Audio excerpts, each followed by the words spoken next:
Hi, my name is Beth Hiley here for Board Game Geek at Spiel 17. I'm sitting down with Ted Alspach from Bezier Games, and you've brought us your brand new big box game, which is Palace, the Palace of Mad King Ludwig. There we go. It is. It's brand new. Very excited. It's a follow-up to Castles of Mad King Ludwig. But we should say it's not an expansion. Not an expansion. It is an entirely new game. It has a similar theme, and people recognize some of the mechanics, but there's an entirely different type of game. Let's build a palace. All right. So what we have here, we kind of have a game in progress that's been happening here. I'm doing much better than you, unfortunately, but you haven't played before, so I'm going to let it go this time. What you do on a turn is you're typically going to take one of these rooms from this display up here. The rooms on the end here are free. The ones up here can cost you either 1 or 2 swans, and you have some swans that you can spend. You can spend any color swans to buy some of those. As new rooms come out, they appear on the left, and they slowly slide their way down here and become less and less expensive. Yes. On your turn, you would take one of these, and then you would go ahead and you'd place it somewhere in your palace. Now, the rule for placing is as long as you match up an entrance to another entrance, doesn't matter if the colors are the same, so this would actually work here or here. I'm going to match it because the colors are the same there. If you do match the colors, you get a swan of that particular color. You're going to put your little marker on here to show that's yours, and whoever owned that room also gets a swan of that color. So you're going to get a purple swan as well because you own that room, I own this room, and we matched our swans. Good job. Placing something like that happens. Some other things can also happen. If you happen to complete a room, you're going to get rewards for those rooms. So each of these rooms will give you a different type of reward when you complete it. So for instance, this one here gives you 7 points when you complete it. And I'm guessing completing it is having a connection off of every doorway, similar to just original. Like Castles. Yep. Castles has rewards for that, but these rewards are a little different. Some are in-game things like the points. Some give you abilities during the game.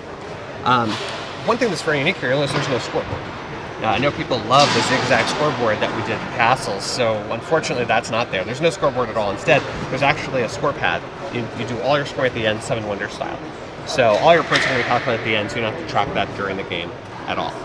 We'll figure it out there. Some of the rewards you get are points. Some of them are those abilities. The abilities can give you things like swans. Like for instance, completing this hallway here would give me 2 blue swans.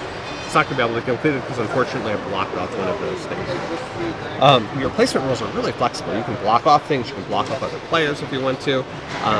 The interactivity from this game actually comes a lot between placing your tiles out here, placing these rooms out here. Because you're building one joint structure rather than individual structures. Yeah, so there can be a lot of strategy in terms of trying to set yourself up so you can't be blocked, so you can get a room completed. You can also set up things so you can block other people. Something else that happens, whenever a room is completed, you'll see this moat that's slowly forming around the palace here. Every time a room is completed, you're going to be placing 1 or more moat tiles. Right now, because we've cleared off one of the stacks here, you're placing 1 moat tile. As soon as we go through another one of the stacks, there'll be yet another moat tile. There's actually 2 more under here, so that's 4, and then 2 more under here, that's 6. And that's slowly creeping around the outside edges. You can choose where to put them, so you might want to block off other people's rooms, keep your own free. When the 2 moat ends connect, the game ends. Just like that, instantly. At that point, you've created this kind of uniquely shaped palace. And then we score, and we see who wins. It might be you. Probably not, though, because, like I said, not doing so well early on. That's the basics of the game. So it's people who played Castles before are going to find a lot of similarities in terms of completing rooms, the room styles, kind of the theme.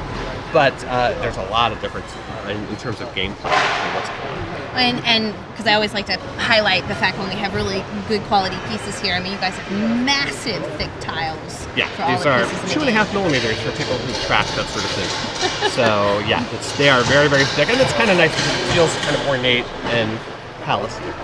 And also because you have all these different tiles here, you don't want them shifting around as you add things to it, and so having that heavier weight tile prevents them from moving as you add different tiles around the board.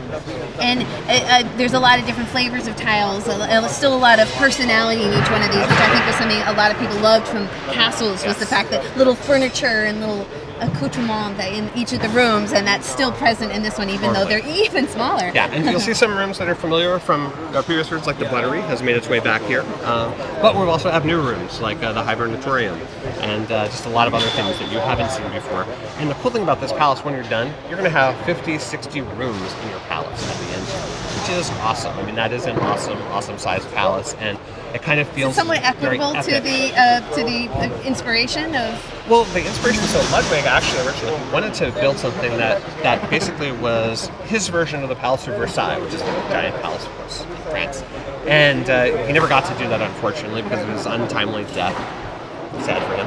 But he was working towards it. And so this is that stage right while he's like planning it, and you're architects, and you're actually trying to figure out how to build this as big as possible and work together, but have the most impact. Whoever has the most impact at the end is going to score the most points. They're going to get the contract for actually building the palace. And unbeknownst to them, he's going to die before he can award that contract. Details. But that's not that important to this particular stage of the game. Well, if you guys want to check that out, which is a massively solid, heavy game, a lot of stuff in this box. This is the...